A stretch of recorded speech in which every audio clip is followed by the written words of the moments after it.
Hey guys, welcome to Animal Services. We service over 5,000 animals per year, and to help do that, we need volunteers like you. The first thing you need to do when you get here is log in. We do keep up with all of our hours to help with additional grants and funding. So you will use your own personal identification number. From this drop-down screen, you'll pick what you have planned for the day. Just because that is what you chose does not mean that is the only thing you have to come in for. And then hit check in. After that, it will let you know that you have been officially checked in. From there, we are going to grab one of our volunteer badges. We do this for two reasons. One, to let the community know that you are here helping volunteer. It also is a good reminder to clock out when you leave if you're still wearing your badge. Over here we have several different items, and this is kind of where we are keeping most of our volunteer stuff. We have peanut butter to help stuff Kongs, we have cat treats, and then we also have a lot of donated items. We always need help going through the donations and sorting those out to put them in the appropriate places. So that's always something super easy that you can dive right into. So after you complete your orientation, you will be qualified to take any dog outside of the shelter. We call that program Yappy Hour. To do that, you will need to sign the dog in and out.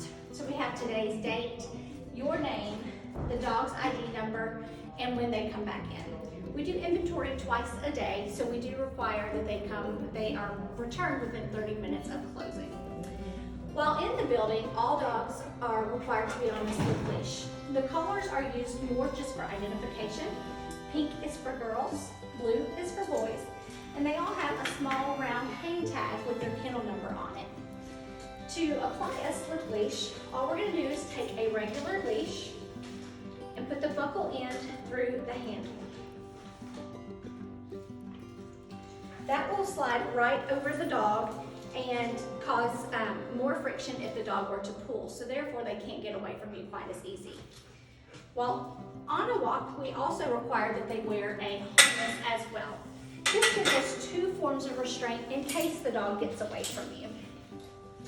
So we are going to go ahead and apply a harness to Rock Steady. We have your Love Your Dog, so you're going to hold the little yellow sign in your hand and slip that over his head.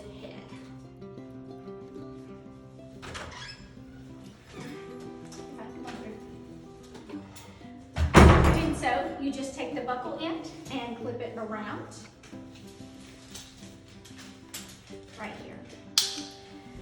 After that is good and secure, you can take a leash and hook one leash to the front of the collar and an additional leash to the collar. Therefore, if the dog were to get away from you while you are outside, you have more ability to grab him in a quicker manner.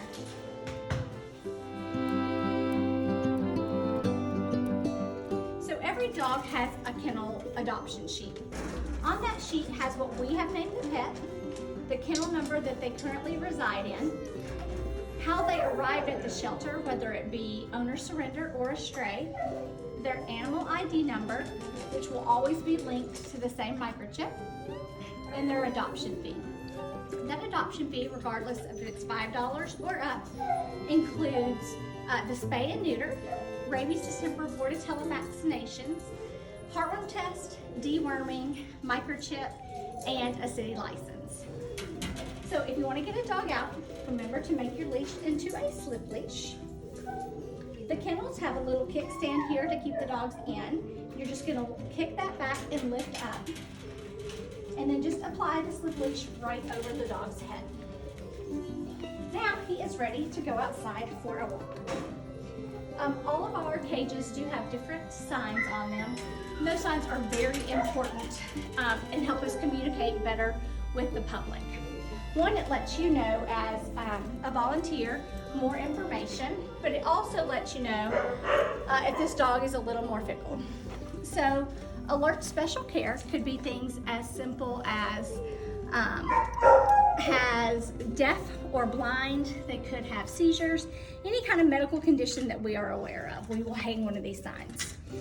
Exercise alone means that the dog doesn't need to have a lot of interaction with other animals, and that they need to probably be kept on a leash because they might jump a fence. And heat is pretty obvious. I'll be back. This is a great one to use when you have taken a dog out for yappy hour. So if you hang this on the kennel, anyone that comes to visit will know that this dog is just out for a walk. I'm chilling in an office. Several of us have offices. We like to bring the dogs in to kind of get them better acclimated to people, so we can hang that there. No other dogs is clearly no other dogs. This means the dog will not do good with male or female. We also have one playmate only, opposite sex. That is a pretty common for most dogs. Boys typically play better with girls, and girls typically play better with boys. But in this case, that means that is the only dog that they will do well with. We also don't like to walk puppies outside, so if there's any small dogs, we will put a sign on there that says do not walk them in the grass, so that way they are not exposed to any diseases that they have not been fully vaccinated against. The last sign that we have that is not here right now is caution. We do not use that sign very often, and all dogs in this area are considered available for adoption. So if we use the caution sign, just remember to go a little slower with that dog because they're probably a little more nervous. So to help with our cleaning, we have a lot of different supplies. The first thing you want to know is that these bones help separate the kennels. So all dogs have a bedroom side and a bathroom side. If a dog has used the bathroom side, I personally don't like to clean with dogs jumping on me. So I will call them over here and just slide this bone down. This separates the two kennel doors. Now I can step into here and clean anything that I need to appropriately without the dog jumping on me. After I clean and get it dry, then I can close this cage back and happily let them have both sides. All of our cleaning supplies are kept on this back purple wall. Yellow is a happy color, so that means all these blankets are clean. If you see a gray bin, that's a sad color. Those ones are really gross, so don't touch anything in there. We also have poop scoops, different watering cans that we use to refill the water with. We have bones and toys and our scrub brushes and squeegees. We also have mops and buckets. To scoop a kennel, you will just use one of our poop scoops here. Collect any feces here, and then we dump them in these buckets. The buckets are changed very often, so they are usually pretty clean. After that, you can just put your scoop and your container right there to soak, and we will also get those cleaned. To refill the water cans for different pets, we use our little hoses. You're just going to twist this here and fill it up as much as you need. Here's another section for our volunteers. Through here we have a couple different whiteboards. Our first whiteboard is going to be a communication board. This board is good for you guys and for us as well. If there's ever a dog that you're out in the yard with and you feel like it needs some medical attention or to be looked at, feel free to write the kennel number, the dog's name, and what you think is going on. That could be anything from ear infection to a cough to bleeding to limping, anything like that. We would rather you write it 3 times on the board than us miss it 1 time. So be sure to write any kind of things that you think might be going on. We also have dogs walked that we put on here daily. We erase this every day, and it kind of lets us know the dogs that have gotten some extra special walks. We always need help with our baths, so we put a list of dogs that need baths here. Clean dogs get adopted way quicker than dirty dogs, so this helps us out.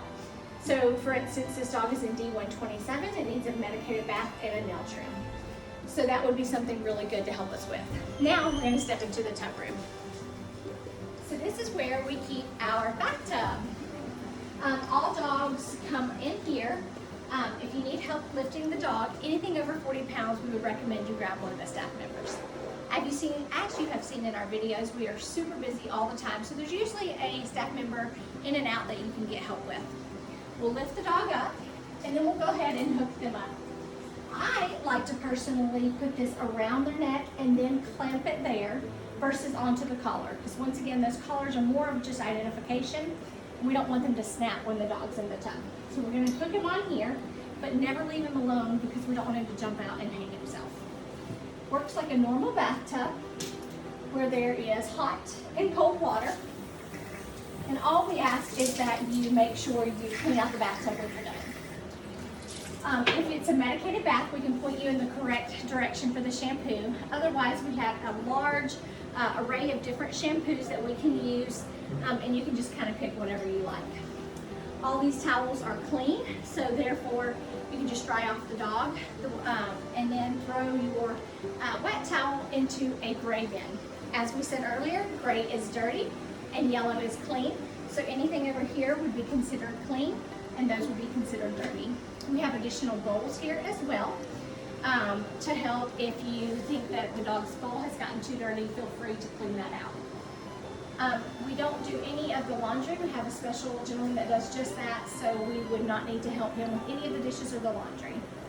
In the gray bins, not only do you put the towels and the blankets, but we're also going to put any kind of bowls or litter boxes.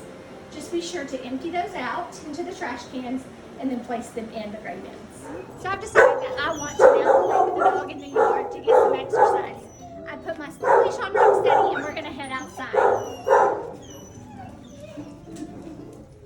We have two doorways to access outside.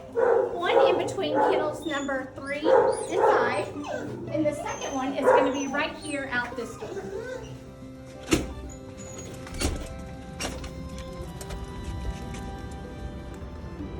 We do have 7 different play yards, so there's almost always a yard available for you to take a dog into. They are numbered 1 through 7. So we have one that's kind of a little Z shape, 2, 3, 4, 5 is a very long, narrow one, 6 and 7. As long as the play yard is empty, you are more than welcome to take a dog outside into the play yard. We do not want any dogs to go in a play yard with another dog while you have the dog. We have spent a lot of time with these dogs, so we know who they play well with, but since you are new to the shelter, you're not going to have as much interaction, and we do not want any fights that you might get involved in. To help our shelter run smoothly, we need your help. We could use help from anything from just walking dogs to cleaning and everything in between. To find out more, please apply online.